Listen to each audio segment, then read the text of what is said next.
Sensory Stories, c'est une exposition qui va inviter les gens vraiment à explorer, à toucher, à sentir. Donc on est vraiment dans la réalité virtuelle, on est dans l'interactivité, on est dans l'interconnectivité. C'est une expo vraiment qui fait appel à tous les sens, d'où le titre Sensory Stories.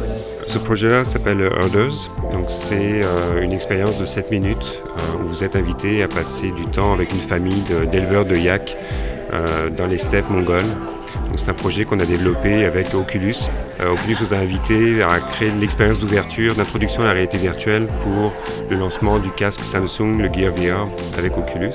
Donc on est allé en Mongolie tourner une expérience, juste une scène. Et de cette scène-là, on en a filmé beaucoup plus, 10 minutes, pour créer une pièce qui est aujourd'hui le premier épisode d'une série qu'on va lancer un peu plus tard, en octobre, novembre 2015. En fait, j'avais envie de faire prendre conscience aux gens de la façon dont on regardait notre environnement, en fait. Fait que c'est une marche en forêt, on se promène dans le bois, on peut courir, marcher, s'arrêter, regarder tout autour de nous.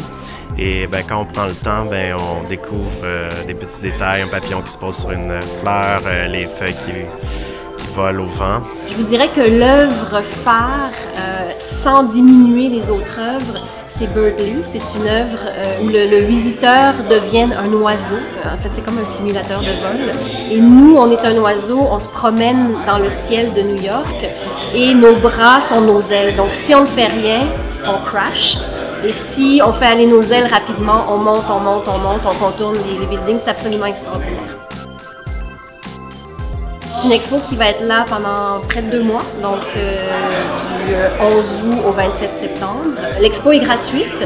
Le seul petit montant qu'on demande, c'est pour Birdly, donc on va demander aux gens de payer 5 $ pour faire l'expérience de Birdly, mais le reste de l'expo est entièrement gratuit.